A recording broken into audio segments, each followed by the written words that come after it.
ನಮಸ್ಕಾರ. ಈಗ ನಾವು ಚನ್ನಂಗಿ ಕಾಳಿನ ಪಲ್ಯ ಮಾಡೋಣ. ಚನ್ನಂಗಿ ಕಾಳಿಗೆ ಎಣ್ಣೆ ಕಾದಿದೆ. ಇದಕ್ಕೆ ಜೀರಿಗೆ, ಸಾಸಿವೆ, ಇದಕ್ಕೆ ಬೇಕಾಗಿರೋಂಥ ಸಾಮಗ್ರಿ. ಒಂದು ಉಳ್ಳಾಗಡ್ಡೆ ಹಾಕೋಣ, 1 ರಿಂದ 2.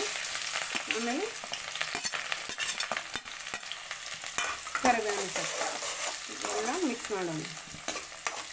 ಕೆಂಪು ಆಗುವವರೆಗೆ ಕರಿಯೋಣ.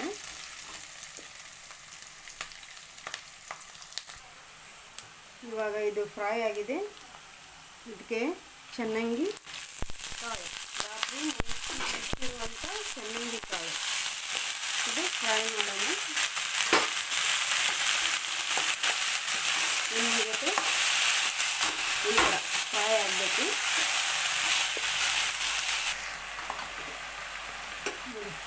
ಇದು ಎಣ್ಣೆಯಲ್ಲಿ ಫ್ರೈ ಆಗಿದೆ. ರಾತ್ರಿ ನೆನೆಸಿಡಬೇಕಿದು. ರಾತ್ರಿ ನೆನೆಸಿಟ್ಟಿರುವಂಥ ಚನ್ನಂಗಿ ಕಾಳು. ಇದಕ್ಕೆ ಇವಾಗ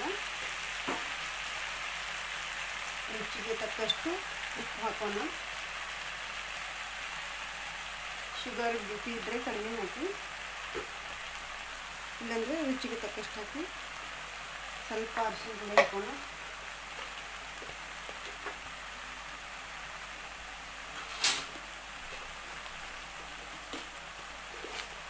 ಮಸಾಲೆ ಒಣ ಖಾರ ಆ್ಯಡ್ ಮಾಡೋಣ. ಇವಾಗ ಇದೆಲ್ಲ ಮಿಕ್ಸ್ ಮಾಡೋಣ. ನೋಡಿ, ಈ ಥರ ಮಿಕ್ಸ್ ಆಗಬೇಕು.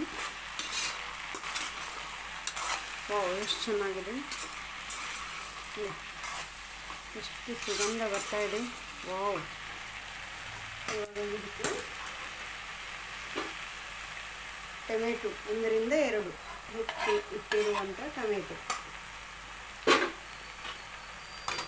ಅದನ್ನು ಮಿಕ್ಸ್ ಮಾಡೋಣ. ಈ ಥರ ಸ್ವಲ್ಪ ಎಣ್ಣೆ ಜಾಸ್ತಿ ಇರಲಿ. ಎಣ್ಣೆ ಜಾಸ್ತಿ ಇದ್ದಷ್ಟು ರುಚಿ ಆಗುತ್ತೆ. ಆದರೆ ಶುಗರು ಅಥವಾ ಬಿ.ಪಿ ಇದ್ದವರು ಸ್ವಲ್ಪ ಎಣ್ಣೆ ಕಡಿಮೆ ತಿನ್ನಿ. ಕೊತ್ತಂಬರಿ ಸೊಪ್ಪು ಇದನ್ನು ಆ್ಯಡ್ ಮಾಡೋಣ. ಈ ಥರ ಮಿಕ್ಸ್ ಆಗಬೇಕು. ಮಿಕ್ಸ್ ಮಾಡ್ಕೊಳ್ಳೋಣ. ಇವಾಗ ಸ್ವಲ್ಪ ನೀರು ಹಾಕೋಣ, ಜಾಸ್ತಿ ಬೇಡ.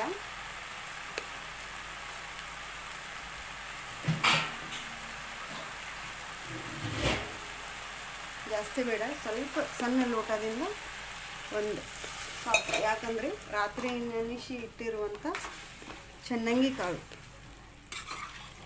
ಇದು ಜಲ್ದಿ ಕುದ್ಬಿಡುತ್ತೆ. ಅದಕ್ಕೋಸ್ಕರ ಅಷ್ಟೇ ನೀರು ಸಾಕು. ಇದಕ್ಕೆ ಇವಾಗ ಮುಚ್ಚೋಣ. ಇದಕ್ಕೆ ಒಂದು 10 ನಿಮಿಷ ಮುಚ್ಚಿ ಇಡೋಣ. ನೋಡೋಣ ಇದಾಗಿದೆ ಅಂತ. ಆಗಿದೆ, ಇದು ರೆಡಿಯಾಗಿದೆ.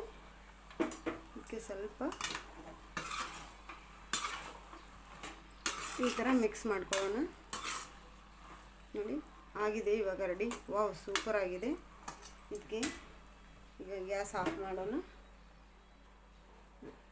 ಕೊತ್ತಂಬರಿ ಸೊಪ್ಪು, ಯಾಕಂದರೆ ಕೊತ್ತಂಬರಿ ಸೊಪ್ಪು ಹಾಕೋದ್ರಿಂದ ಆರೋಗ್ಯಕ್ಕೆ ಒಳ್ಳೆಯದು. ಅದಕ್ಕೋಸ್ಕರ ನಾನು ಜಾಸ್ತಿ ಕೊತ್ತಂಬರಿ ಸೊಪ್ಪು ಆ್ಯಡ್ ಮಾಡ್ತೀನಿ. ನೀವು ಕೂಡ ಇದೇ ಥರ ಮಾಡ್ಕೊಳ್ಳಿ. ಎಷ್ಟು ರುಚಿಯಾಗುತ್ತೆ ಅಂತ ನೀವೇ ನನಗೆ ಕಮೆಂಟ್ ಮಾಡಿ ಹೇಳ್ತೀರಾ. ಈಗ ಸರ್ವ್ ಮಾಡ್ಕೊಳ್ಳೋ ಟೈಮು. ಸರ್ವ್ ಮಾಡೋಣ. ಈಗ ನಾವು ಸರ್ವ್ ಮಾಡಿದ್ದೀವಿ. ನೋಡಿ, ಚನ್ನಂಗಿ ಕಾಳಿನ ಪಲ್ಯ 10 ನಿಮಿಷದಲ್ಲಿ ರೆಡಿಯಾಗುತ್ತೆ. ಆದರೆ ರಾತ್ರಿ ನೆನೆ ಇಡಬೇಕು, ಚೆನ್ನಾಗಿರುತ್ತೆ. ರೊಟ್ಟಿ ಜೊತೆ ಸವಿಯಲು ಸಿದ್ಧ, ಸೂಪರಾಗಿರುತ್ತೆ. ರೊಟ್ಟಿ, ಚಪಾತಿ ಹಾಗೂ ಪೂರಿ ನೀವು ಎದ್ರ ಜೊತೆ ಆದರೂ ತಿನ್ಬೋದು. ಆದರೆ ರೊಟ್ಟಿ ಜೊತೆ ತಿಂದರೆ ಜಾಸ್ತಿ ಟೇಸ್ಟ್ ಇರುತ್ತೆ. ನೀವು ಮಾಡ್ಕೊಳ್ಳಿ, ತಿಂದು ಒಂದು ಕಮೆಂಟ್ ಮಾಡಿ, ಲೈಕ್ ಮಾಡಿ, ಶೇರ್ ಮಾಡಿ, ಸಬ್ಸ್ಕ್ರೈಬ್ ಮಾಡಿ. Thank you. Super food. ಇನ್ನು ಮೇಲೆ ನಾನು ಕನ್ನಡದಲ್ಲಿ ಹಾಗೂ ತೆಲುಗು, ಹಿಂದಿ 3 ಭಾಷೆಯಲ್ಲಿ ನಿಮಗೆ ಅಡುಗೆ ಮಾಡೋದು ತೋರಿಸ್ತೀನಿ. Thank you.